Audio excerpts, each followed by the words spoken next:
Hi everyone, it's Sydney. Welcome back to Studioloo. So today we are on day number 24 of Junk Journal July, and I'm going to do something a little experimental with very vintage. So right now I'm working on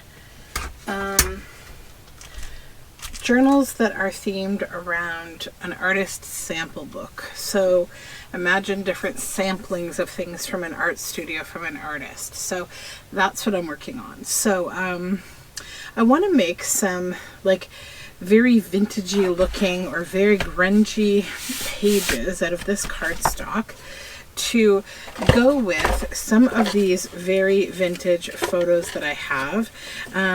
These are from the 1930s through 60s, and they're really lovely, like family photos, all different sorts of bits and bobs. And so my concept with them is I'm probably going to cut little bits out here and there, and I'm going to essentially decorate one side of this grungy page with these pictures to kind of give this very vintage feel, and I feel like it also ties into my theme of like my artist sample book, because you know that's a aspect of my style or my aesthetic. And I also want to try to do something a little experimental today, so I'm going to throw a bunch of thread on this paper as kind of like a weird mask to see what it may do.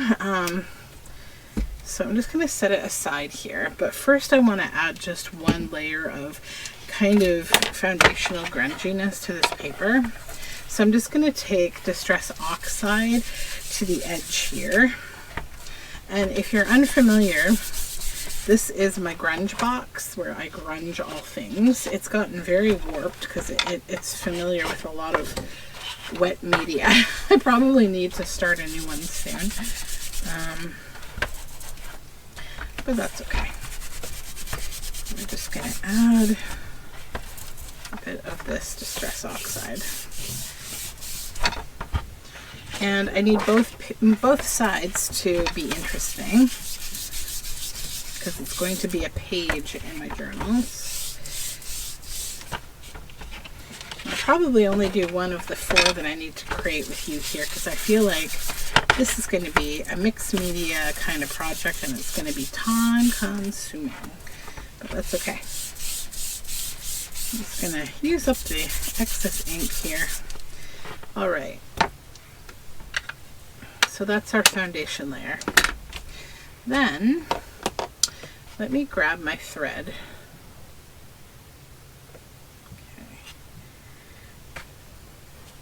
And I just realized I probably did not need to pull a bunch of thread off of a new spool when I have an Ort jar full of thread sitting right over here that's, you know, just full of thread. Yeah, I'm just experimenting with what this would be like as a bit of a mask. Will it do anything? Who knows?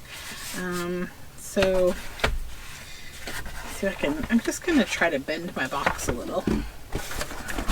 Unwarp it here. It's this beautiful gold box. I feel kind of bad using it, but I was like, I need a box one day, and my old one kind of, it said, no more shall you bother me with your mess, and it kind of fell apart. So now I'm just going to hit this with coffee. So I keep coffee, rubbing alcohol in here in the spray bottle.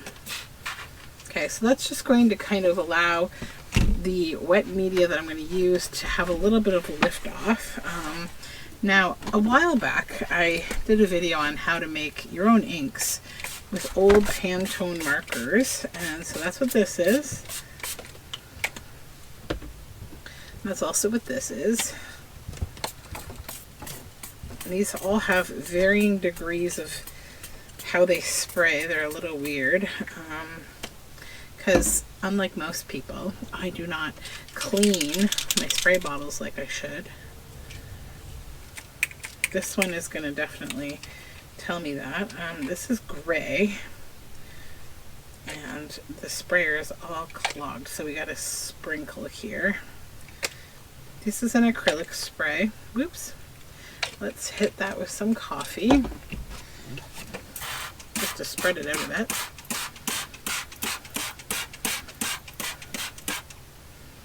Okay, then I have another bottle of, I have Distress Oxide Spray and Pine Needles.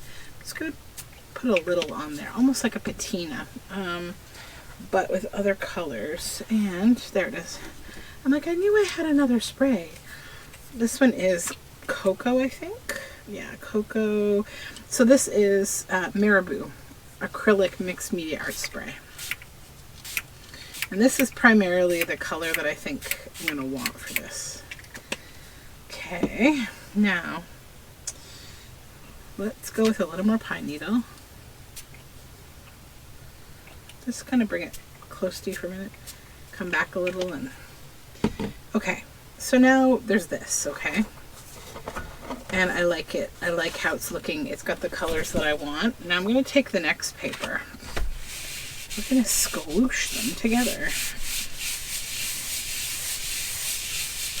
I should definitely have some gloves on. So for the next several days, if you notice that my hands are a wreck, that would be why, because I'm not wearing my gloves, and I should. Ooh, that's kind of cool. That gave me some interesting texture. And I know I can use probably another one.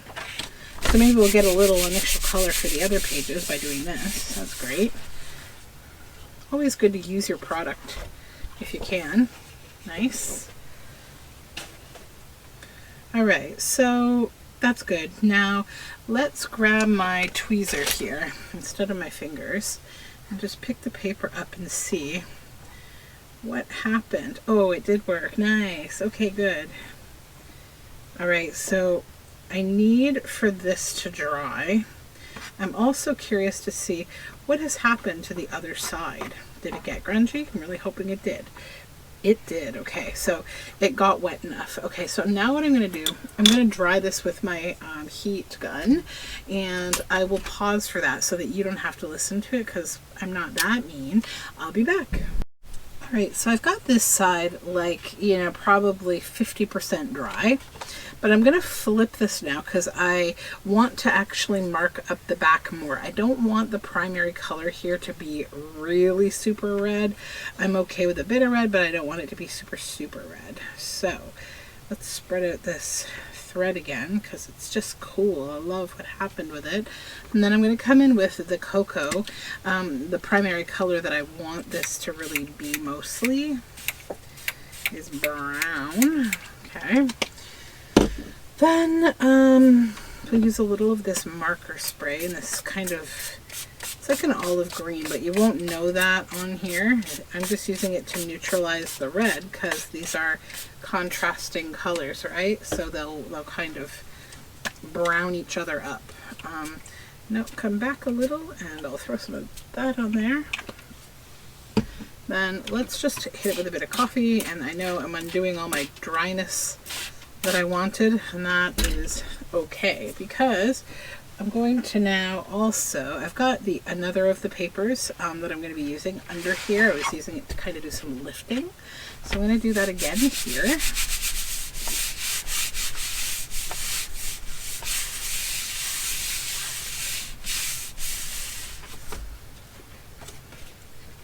Oh, cool. Very cool.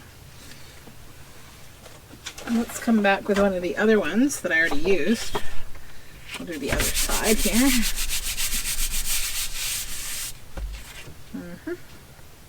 Okay.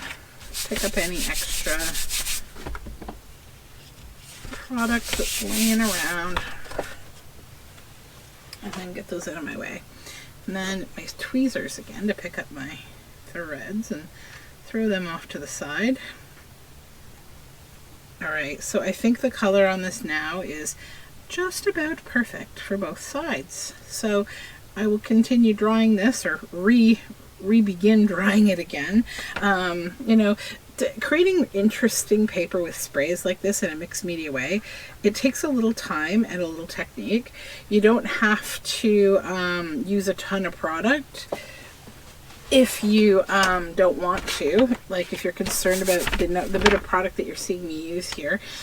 You can mostly use the coffee and then just add a little oxide in here and there to do the interesting stuff. Like you don't have to use a ton of stuff. Like I know some of these products can be quite expensive, but these ones aren't. These are like literally old Pantone markers that I got at a yard sale over 15 years ago.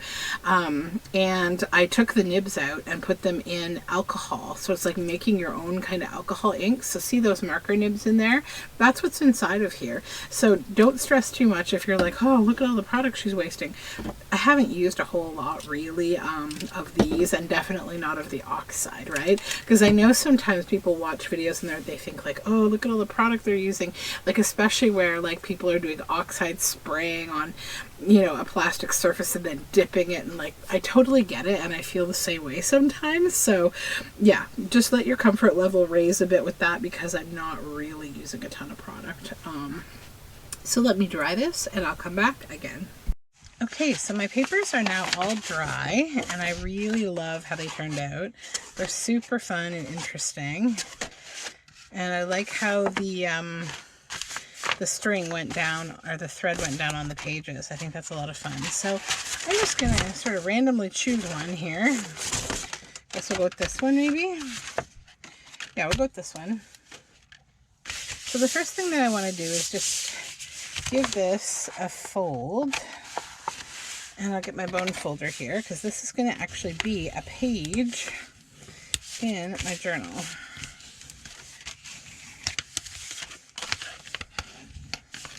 Okay. And then I'll decide, do I want the inside or the outside? I'll keep that as the inside of the page. So we'll fold this back again. And then this is where I'm going to put down my other very vintage things. But first, I'm going to put a little bit of, this is gilding wax, and it's like a copper. It is Pebeo. Looks like the color Renaissance Gold. Yes, it's kind of wearing off the label there somehow. Oh yeah, and I forgot, it always has this little foam thingy there. So it's a nice, rich kind of gold. And I just want to kind of tap around a little with it here and there, just kind of skimming my finger in a few places and around the edges.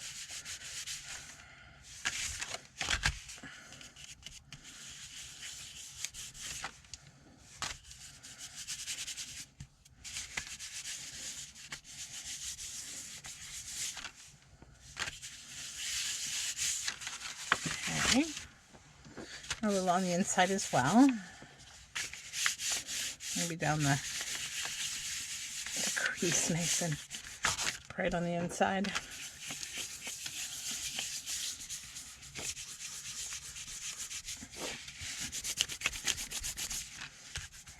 Okay.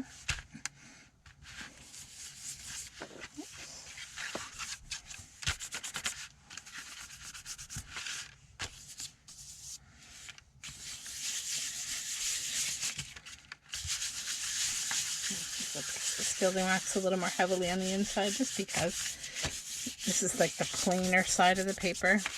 I'll just use the rest of the gilding wax that I have in my hands on the inside. Okay, so that is the inside. Now the outside is where we want to do our decorating. So I need my art glitter glue, and let me just unclog up the bottle maybe. I don't think it should be clogged, but we'll just prep in case it is. Okay, now to the fun part. So this is where I want to try to use some samplings of vintage photos. So I'll start with this one. It's an interesting photo. I don't know, actually, maybe I don't want to cut that one.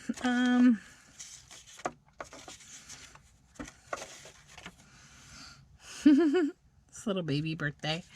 So what I'm going to do, I think, is first, I want to keep some of these little date labels, and I'm going to just cut these out a little smaller than what they are.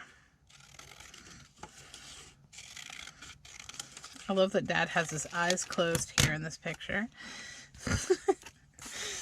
There are some people who, I swear, it's impossible to get them in a picture with their eyes open. I have a friend like that. Every picture.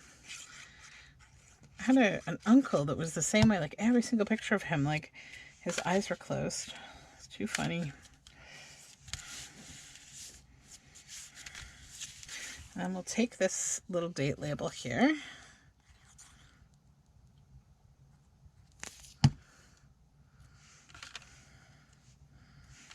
And plunk it down here.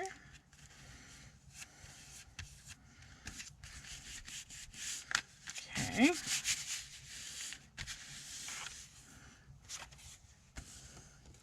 And this is like a little nurse, and she's got like some gifts in her lap, and she's at a very fancy house. What I might do with this one is actually make it like a tuck spot. I'll just leave the whole thing together.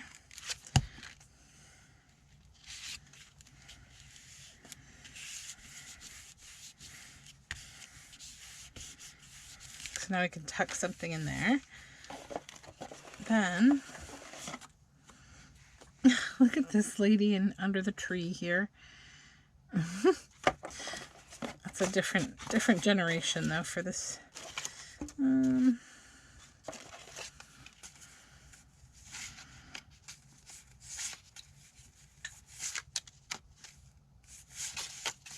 are all like nurses. Something with a little bit of a different theme. We could go with this dad here and his kids in this car.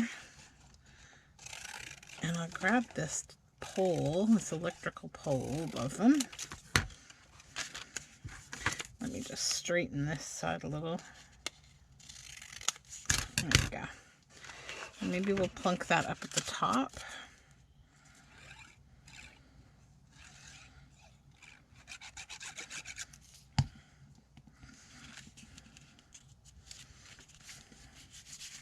And then, waste not, want not, let's actually take this bit of the photo that would otherwise seem totally unimportant, but it does have one of those electrical poles there. So we'll just cut it out as a little bit like that, and it will tie in, and we can put it down here. So that's a way that we can actually use this little piece of this photo.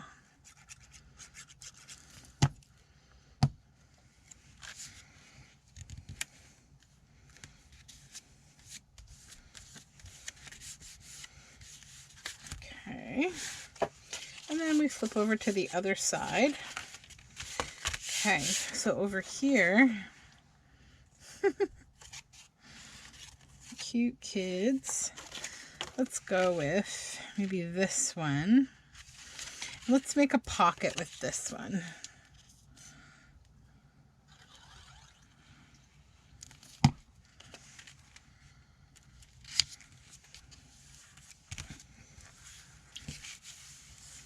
Easy peasy.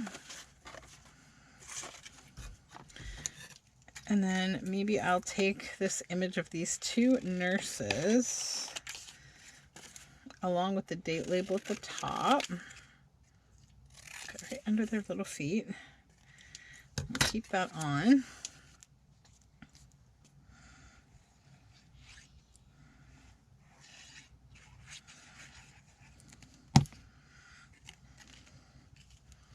That one can go there.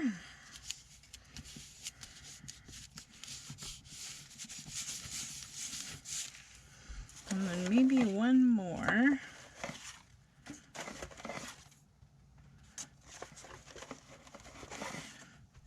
I'll keep that for a pocket on another one. I love that picture. It's a couple of guys at a beach here. Not for this one. It's like a little mom and a baby.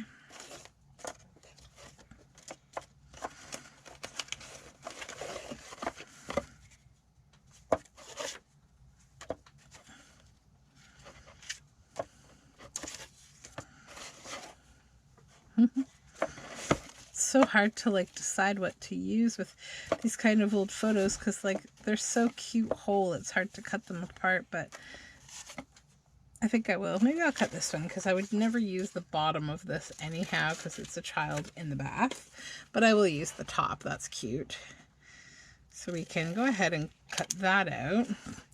And I'll cut the date off, but I'll keep the rest of the photo, and then I'll cut the little date label off, and we'll use it like we did on the other side. So we'll just glue this down, maybe right here.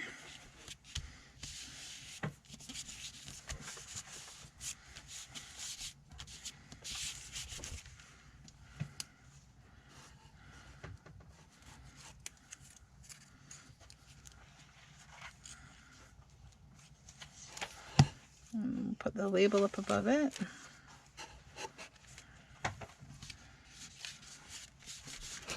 Okay, this out of the way. All right, so here is our spread, our very vintage, and I think this will be great for the artist sampler book. It's a little sampling of my vintage photography that I have in my collection, so I think it will go well with the theme of the book. We've got a pocket here and a tuck spot here, so super fun. I really like how this mixed media paper came out. I love the copper or Renaissance gold, and so that is my little project for today. So I will see you all again tomorrow, and I hope you're having fun in Junk Journal July. Bye for now.